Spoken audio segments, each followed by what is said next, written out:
It's a complicated process, but when I was a student at RISD, I had a large format class with a 4x5 camera, and I would take maybe up to 4 or 5 exposures on a single negative.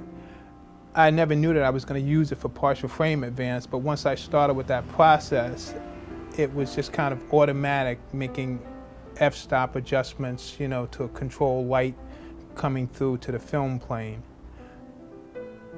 Well, a partial frame advance is a type of photo montage. Everything is composed on a single negative.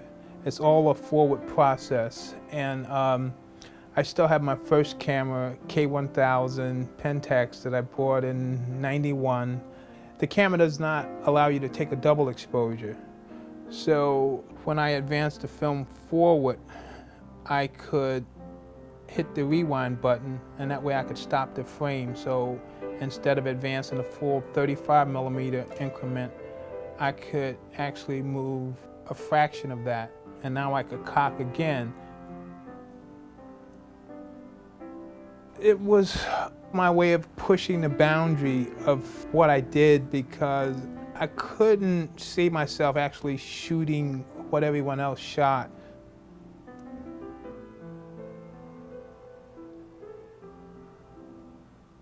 I was born in North Carolina. I moved to New Jersey around the 4th grade. I found that it was pretty rich being raised on a farm. Basically, from the time you learn how to walk, you had responsibilities. You make butter and stuff like that, and you catch chickens for dinner. And so between that and making tools and improvising just to survive as a farmer, you had to be pretty creative. I could get lost in the woods and drink water from the fresh streams, because it was clean back then.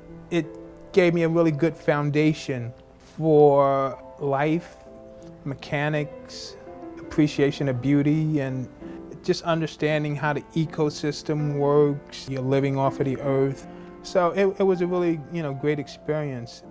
I moved to Pennsylvania. I ended up going to school for advertising art.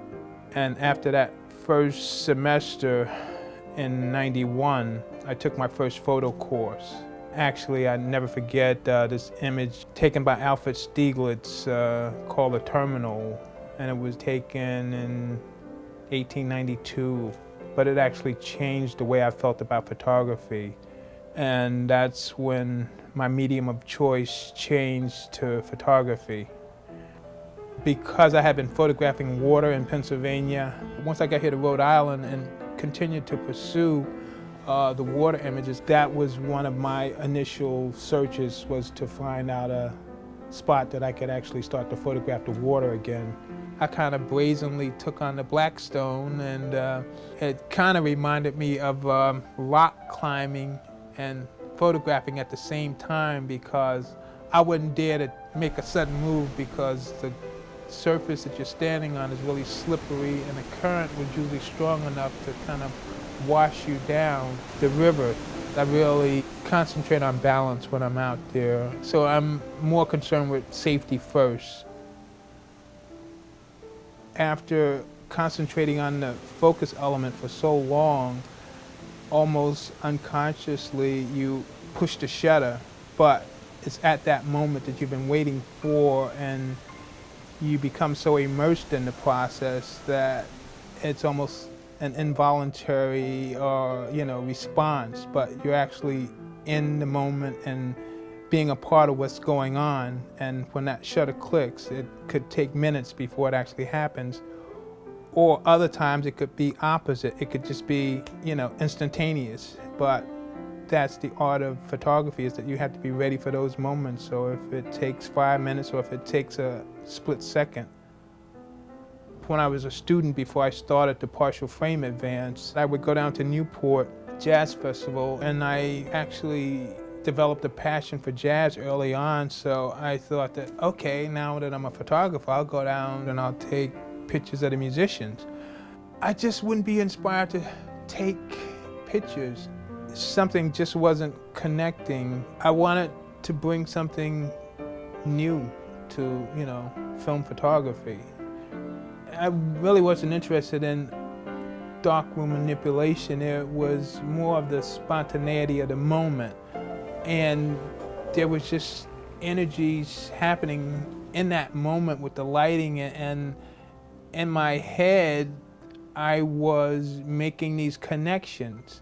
It's real time and people are not gonna stop for you to pose. And I guess that's been one of the engaging factors, is that I don't have to have a setup or a pose. I just want people doing what they do, or I want a situation doing what it does. I just go in and deal with it as is. So once I started with the partial frame advance, doing kind of street scene, shadow, forms, I was more interested in the feet and the movement and composition. So I wasn't interested in who you were, but just the movement, the direction, and the feet were a good way of kind of conveying this. Now I didn't have to rely on just a single exposure to make the composition. I could actually merge it. And in that way, I would just kind of search around for points and the lighting when it was just right, and I could kind of get foot traffic moving. That kind of set the stage for the music series. In '98, I took my first role of musicians in color. Once I took that first roll of film, it was off to the races. So now I had color in my palette again, and it was pretty exciting. I'm a bit of a jazz head, so I kind of grew up listening to jazz. I ended up meeting a lot of my heroes that I listened to growing up and exchanged what I do with them, and they were pretty pleased. I've actually made a book that kind of highlights about 10 years of images called Making the Moment. So they were really excited to see the process and, the improvisation that goes on, which mimics what they do with the music. When I look at them on stage, they were giving every ounce of energy that they had into what they were doing at that moment.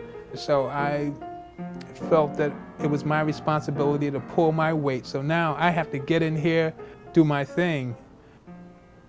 I've decided to actually start to add hand coloring to my black and white images, drawing and painting into that photographic medium. I think it could be pretty engaging for me, so I'm looking forward to that. Life has blessed me with a lot of good teachers, great teachers, and I try to live up to that demand of sharing my best in my endeavors.